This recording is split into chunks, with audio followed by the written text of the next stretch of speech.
Well, I'm going to address some of the latest buzz on the internet about Maxine Waters, and I've actually been hearing some, some pretty wild stuff. First off, I want to address, political salaries versus, their lifestyles. I guess one of the most obvious is, Bill and Hill and the Clinton Foundation. Yeah, I mean that's pretty much common knowledge now. And the return on investment for the people who gave to the Clinton Foundation was pretty piss poor. Now that neither one of them have any pull. Like, in other words, if she got in the White House, I think Bill would have been the co-president or something, or I don't know, he maybe would have got appointed to the ambassador to the United Nations. So, the Clinton Foundation and its charitable contributions, quote unquote, going into it have been drying up, and I guess there's a lot of mad people about that because they didn't get a return on the investment for whatever they gave them. Now, I'm bringing that up because one of the things they talked about with Maxine Waters is that she's got this mansion or in Los Angeles that's worth supposedly $4.3 million. Some people have it like I think over a little over 2.5 million or whatever, but I looked up 2.5 million assessed value, and I was trying to get an estimate on the real estate taxes, and it would be about close to $20,000 a year. I looked even in the Orange County, Orlando, Florida, not Orange County, Florida, California, but Orange County, Florida area on houses that were maybe assessed a little more than $500,000, and their real estate taxes were over $8,000 a year. So if she's assessed over $2 million, her real estate taxes got to be pretty damn close to $20,000, and it's not the only home she owns, right? Now, here's a real poor person here living in a tent with a campfire. It's amazing how these politicians are always addressing the poor and they're living high on the hog. But Maxine, I know they did bring up the very valid point that Maxine Waters' salary is $170,000 a year, and yeah, that's pretty low salary considering what kind of mansion she lives in, and it's not the only home she has. Because you figure, if there's more homes, I don't know what the heck homes she owns, but just the one should be about $20,000 in real estate taxes alone, not including insurance, utilities, and maintenance and all that. I don't know what that would add up to, but it would be taking a very sizable portion of her 170,000 gross income, not net income. It's almost like, I don't know what the heck your net income would be on that, but it would be significantly lower. So, I mean, figuring real estate taxes, electric, insurance, and everything else. I don't know if she's got any kind of financing on there. Maybe, probably not. But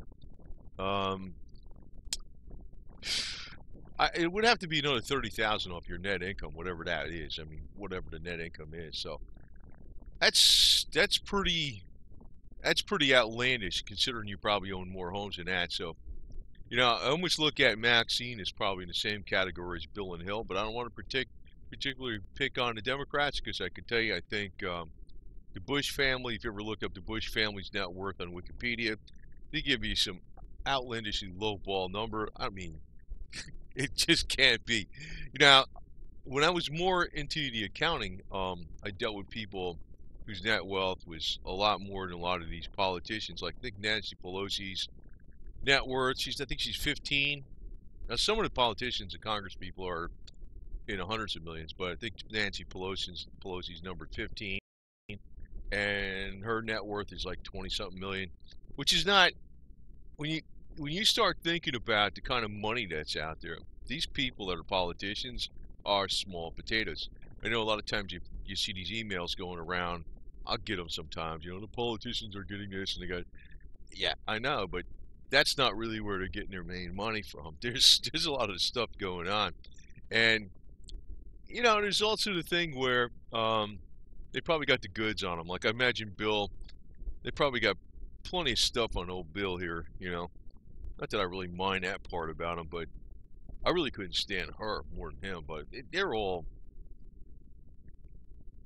screwed up. Actually, Trump is kind of like, I think he's more like a pressure relief valve, at least a temporary one. And I know some people on the extreme left really can't stand this guy, but I don't really trust Trump. But I think he's more like a temporary relief valve. 'Cause he's saying all this stuff, but basically, the big money controls all the politics. There's no doubt about it. And when you're saying a politician makes so much money, or they got so much perks, or whatever, what all this, or maybe they got free health insurance, that's small potatoes compared to what they're really getting. I know with Clinton's it was obvious with the speaking arrangements. I don't know what the deal with Maxine Waters, how she's financing all that stuff she's got, but I do realize she's living far beyond what her congressperson's salary would be, and I would assume that I know that I've seen all the stuff where she's stupid, she doesn't know this or whatever. I've seen all the jokes, but I don't think she's that stupid. When she's making these outlandish statements to kind of like rile up problems, maybe she's being told to do this. Who knows? I mean, it's maybe a little bit of a guess on my part, but um, you know, it could be. It could be. Maybe she's a tool that's being used to kind of create problems. And I've been seeing a lot of stuff on the internet talking about, people going at each other's throats, Americans fighting each other and stuff. Now, I'm going to tell you this. I don't think anything like this is ever going to happen until, and this may happen first, but until there's an actual problem with the economy that's really severe. I know right now they'll say the actual unemployment rate is a lot higher than it is, or the underemployment rate is high, that people can't afford to live in their own homes, that people can't afford rent in certain areas and things. And yeah, I know that's true, but the economy is not that bad overall in the United States. Right now, it's not that bad. Now, for instance, if we got into, I don't know, major conflict in the Middle East and the gas prices went up real high and the gasoline was costing $5 a gallon and the food prices went up because, food is very much an energy intensive commodity. Well, then you'd see a big pinch on the people that spend a good percentage slice of their income on home heating, electric, gasoline, and food. And then you would probably see social unrest for real. But until such time, no, I don't think so. But, it could be like, if I took a guess,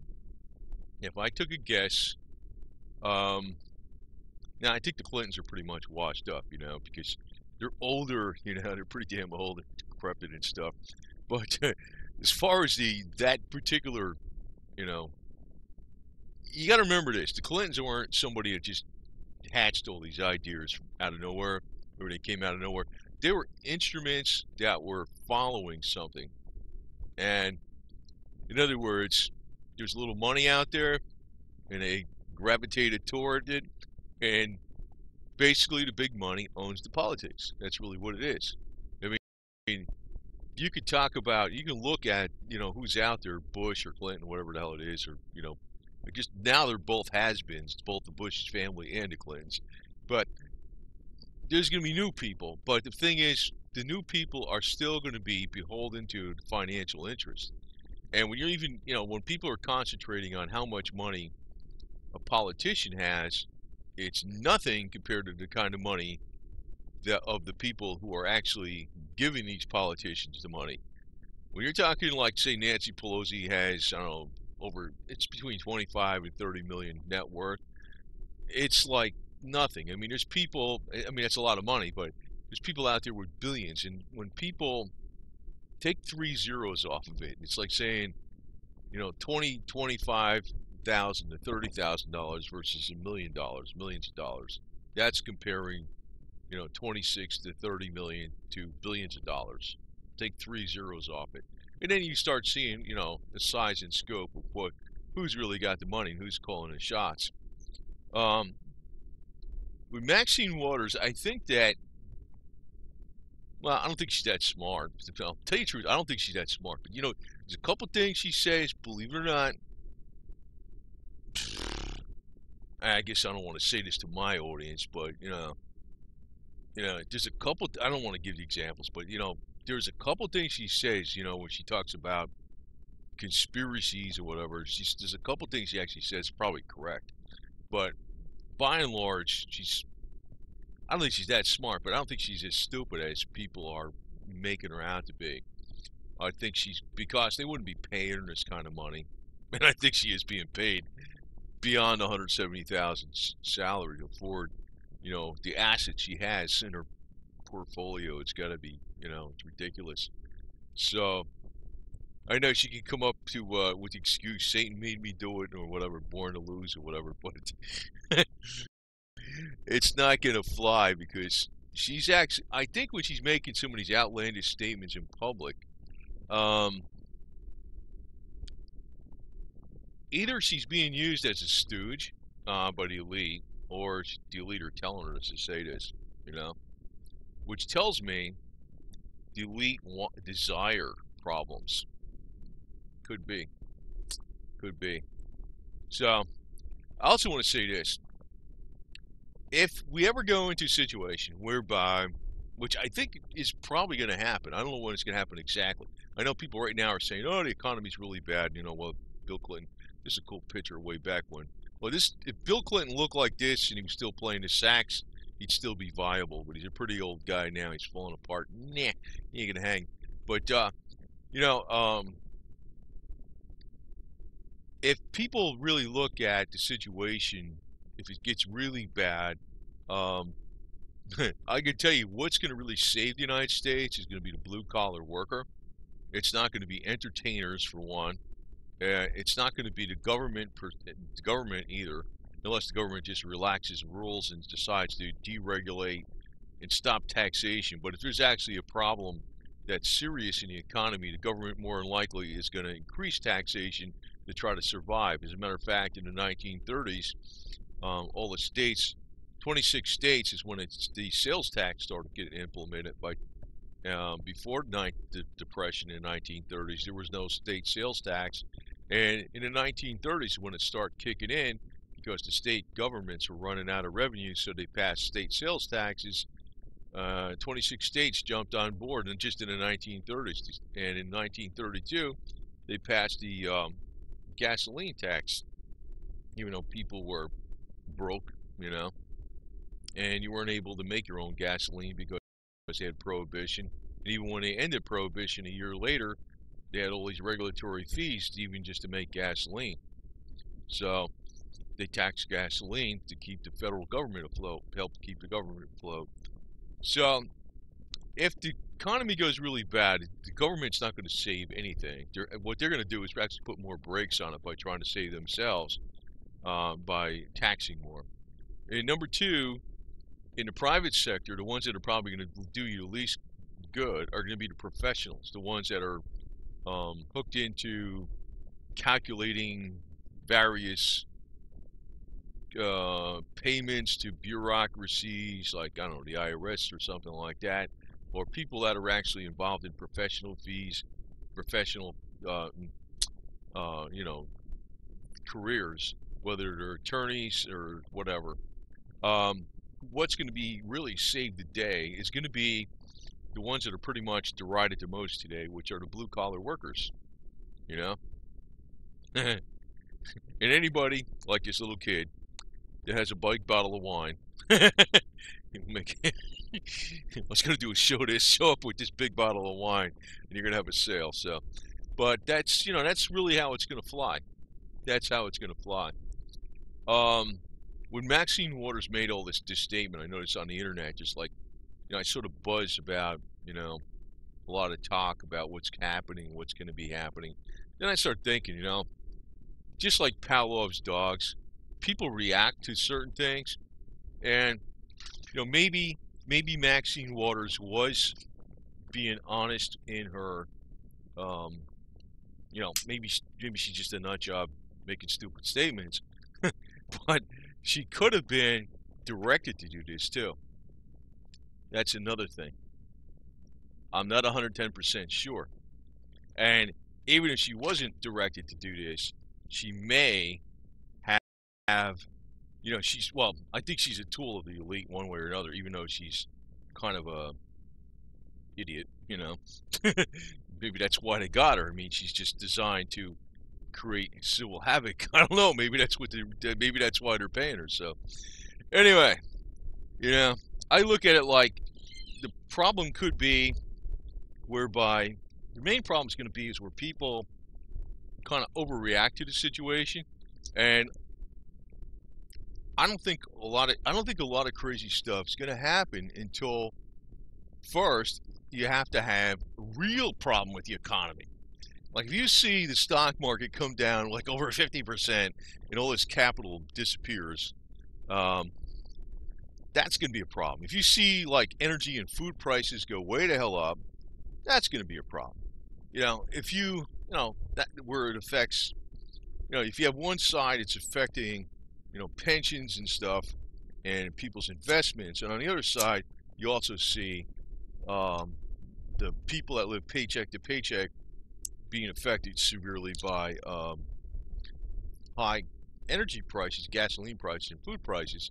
Then there's going to be a very good chance of civil unrest. Right now, I know people keep talking about this garbage, but it's not going to happen that easy, because relatively speaking, it's not that bad. Most people, if the government can't make payments to food subsistence or something, or say the food subsistence allowances or whatever that are paid by the government only buy 2/3 of the food it used to buy because the food price is increasing, then you're going to have freaking lots of civil unrest, okay? But that's not, people don't, it's not like millions of people starving in the street all over the place. You can take cameras in certain places of the United States and say, oh, that's bad, but whatever. Anyway, I don't even know why I got this picture up here. Freud liked cocaine so much he liked to give it his friends and family as a gift. Yeah, I guess he could have been a politician, Sigmund Freud, right? Anyway, but when you see a real problem, you're going to know it. Just like this big smoke, a cloud coming down out of the street in the city, you're going to know it. What people are screaming about today is like, there's nothing really going on. Not much. Not much. It's not really that big, severe problem. But, when you see the economy really implode, then, yeah, there could be a problem. That I think will usher in, Now, one thing I do think that's a curveball from the outside left field that's coming in at us is nothing to do with politics or the economy. Well, I guess it has to do with the economy indirectly, but is the mini ice age. It's like, in other words, we're going through a time now, which started about now, and you're probably not thinking about it now because we're in the summertime. But if you look at what's been going on even over the last few years, which is just starting, there's shorter and shorter growing seasons and more severe winters coming up that are affecting food production. And if you look at what really toppled empires and civilizations and things in the past, it's always been these changes in the climate, which has nothing really to do with, man-made things. It's just like, I know man-made has some influence, but, these things are actually a long-term cycle that's been going on, I don't know, since the Earth has been around. You might also note that in Hawaii, with all the volcanoes and everything, that's coinciding with the mini ice age. Like the mini ice age that comes in, or we're probably going into the severe mini ice age, also coincides with more earthquakes and volcanoes. We're just at the very beginning of it, and this is going to very much curtail crop production. Now, it doesn't have to, because there's actually a lot of novel ways where you can actually keep crop production up with not just greenhouses, but greenhouses that are heated by geothermal engineering, which is putting 8-inch pipes into the ground and just a 16-watt fan that circulates the air through the ground and keeps the ambient temperature in the greenhouse over 50 degrees, even if it's like below 0 outside in Fahrenheit. Believe it or not, they got stuff like that already that you can do without actually using heating fuel to do this, just using what's naturally deep inside the earth, because the earth actually doesn't get extremely cold even when, if you go down about 10 feet or so, even in the wintertime, you can actually use whatever energy stored in the earth way back, way into the winter. But they don't do this because, I don't know, they got their eyes closed, It's sort of like, but again, blue collar worker, the blue collar, or the green collar farmer, it's going to save the day. It's really what it is. Not the government, not the professionals, not your favorite talking head that's on the media. No. It's getting down to brass tacks and doing the job.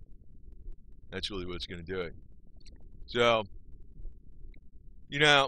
I don't really pay attention to Maxine Waters, but I kind of paid attention to this last thing because it's all over the internet, about what she said, attack the people that are, I don't know, work for Trump or something or whatever. And, Trump is actually the only reason he's in office is because he said the right things about how screwed up everything is. And you think about it, just he really can't fix nothing that much. He's only one guy, even if he's all 100% legit. And it's very much possible if we have this economic crash before the next election of 2020, Trump will lose the election. If that happens first, in other words, we have an economic crash before the next election, that's when you'll have a change. And then if that change is really, really bad, well, that's when I'll see the end of the USA as we know it today. But then again, like I said, the people that actually roll up their sleeves and do real work, they're going to save the day. Not the government, not the professionals, not social media. Well, I'll tell you what, I do like YouTube for one thing, actually, I can tell you, which is not the trending area of it. It's actually a lot of the how-to videos. It's got some cool entertainment stuff on there too, but I usually like to watch YouTube on the common people that are not real pros, and it's pretty cool, I mean, I can't knock YouTube too much. I mean, usually what I see on trending, I don't like, but that's not really what made YouTube, the big guys. It's really the average people. But, if you're thinking about getting into some of the skills to, know how to survive an economic crunch, YouTube is a good source. It is. Wood-burning stoves. I got my videos on a kerosene heater, the old-time one, patented in 1913, that I use diesel fuel in. It's cheaper than kerosene. I don't know. I got, that's kind of some of my channel content. Alternative health, or let's say old-fashioned health, that actually is alternative today, but used to be more mainstream way back when. So these are the things that are save your butt. So, I just figured I'd address this thing with this Maxine Waters deal. She's probably getting money elsewhere. It's pretty much a given. Like, I don't know exactly what her real estate taxes are on her one house, but that's the big mansion, whatever it is, that maybe is not worth $4.3 million, maybe it's worth 2.5. But even so, I think that's 20,000 taxes right there. And you figure, I don't know what her net income is. I think the gross income is 170. I mean, how the hell could she afford that plus other houses? She's got to be broke if she, maybe, I don't know. I really don't know. I really don't know, man. But, but it's sort of like I had to bring up the deal with the Clintons, because obviously that's a pretty much cut and dry example of somebody, is getting money from elsewhere from the Clinton Foundation. There's no Maxine Waters Foundation, but you never know. I mean, but I think they're all like this. They're all like this on both sides of the aisle. They're both making loads of money, and they don't go in the office just for that little check. But then, again, these people are not the top echelon. These are, you might want to think of politicians like administrative assistants and spokespeople for the echelon on the top. And herein lies the problem. The big money has the government at their disposal for their own ends, and that's why that's been on topic of many of my other videos about the old Confederate Dixie Constitution, which would have put a lot of brakes on fiscal restraints on government. Anyway, figured I'd address this situation. Do not expect anything crazy to happen right away until we first have a major economic calamity, if and when that happens. And I personally think we're kind of overdue for one, because we're so far in debt and the markets have been on an all-time long bull run for so long. But you really don't know, I mean, you don't know. I mean, all these other countries, you look at the problems in this country, you really don't see what's going on in these other countries too much because you don't live there. They got problems too, They got bigger problems. So it's all relative. But, as long as things are not that bad over here, you're not going to see some major civil strife as a lot of these commenters are talking about because Maxine Waters said some stupid things. Anyway, over that. But I guess we probably would have had civil strife if Hillary Clinton got in, man. Man, that lady, I don't know why Bill is still married to her. I mean, I know they got together for the political, help each other out, but I don't think they like each other even. But anyway, over that, I ain't gonna get into their personal problems. And I just want to give a little bit of a calm down message about somebody. I know about the USA is kind of like ancient Rome. We got all the signs of decay going on right now. That's an absolute fact. I'm not ignoring that. But as far as this cataclysmic freaking thing that, because Maxine Waters made this speech, I mean, you're overreacting. It's when the economy gets really bad, people get really destitute, then you're going to see more civil strife. But that hasn't happened yet. Might happen, but it hasn't happened yet. I mean, it's not going to be because some politician made a speech. It's when reality hits and you got major problems. Then people, civil strife can happen, but not until then. Over now.